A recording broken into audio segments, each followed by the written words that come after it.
The day the Earth stopped spinning would be a far more destructive movie than the Hollywood original.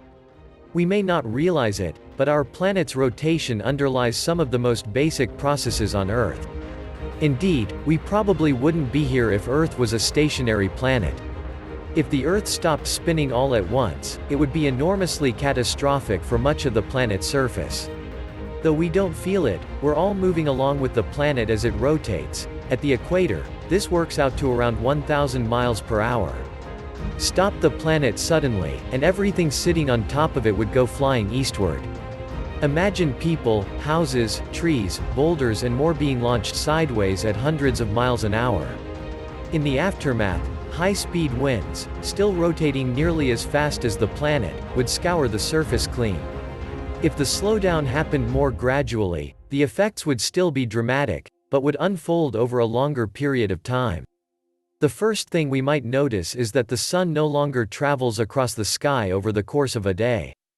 The apparent motion of the sun comes from Earth's rotation, so if the planet were stationary, it would cause a single day to last half a year long, though we could look forward to some very long-lasting sunsets. Without the 24-hour days we're used to, biological circadian rhythms would be thrown entirely out of whack. The rhythmic cellular processes that tell our bodies when to sleep and when to wake depend in part on regular changes in sunlight to function. Many creatures on Earth, from bees to trees, rely on circadian rhythms to carry out their lives.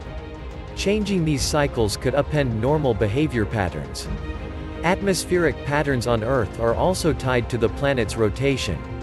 If the planet stopped spinning, it would greatly change the way air currents move once the 1,000 miles per hour winds had died down. The wind patterns we see today play a significant role in driving rainfall and temperatures around the globe. Any changes to air currents could result in deserts blooming where forests currently stand, for example, or frozen tundra becoming habitable. We're already seeing something similar, albeit on a much smaller scale, as climate change alters global weather patterns. The results could be catastrophic for organisms that depend on specific environments.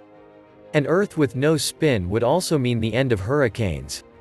The massive rotating storms are created by Coriolis forces that derive from the planet's rotation.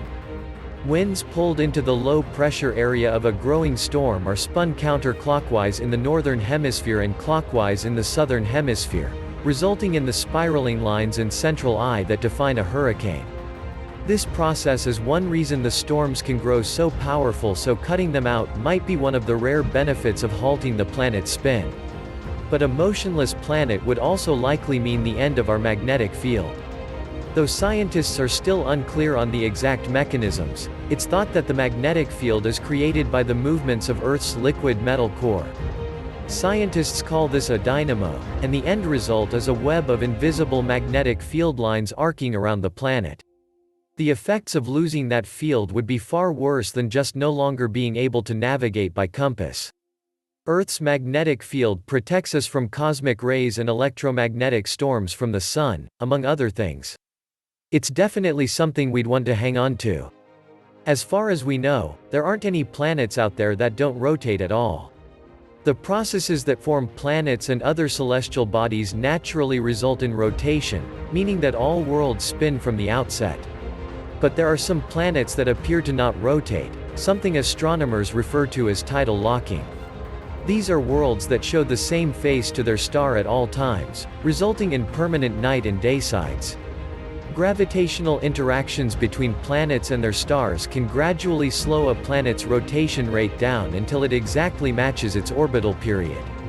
The Moon is a good example of tidal locking. We only see one side of the Moon, no matter where it is in the sky or what phase it's in, because it's tidally locked to the Earth. The same situation likely occurs on many exoplanets, especially those close to their stars where the gravitational pull is stronger. Though these planets might seem like extreme places frozen on one side, baked on the other, some scientists have suggested life might still find a way there. Some astronomers think extraterrestrial life could find a happy medium in the twilight zone of tidally locked worlds, near to where day turns to night. Others have theorized that atmospheric circulation might keep some tidally locked worlds temperate all over, if enough heat could be spread around the planet efficiently. Earth isn't likely to ever get tidally locked to the sun. We're too far away for that to happen. And, though our planet's rotation is slowing down ever so slightly, a day gets about 1.7 milliseconds longer every century, our planet should never stop spinning completely. That's something to be thankful for.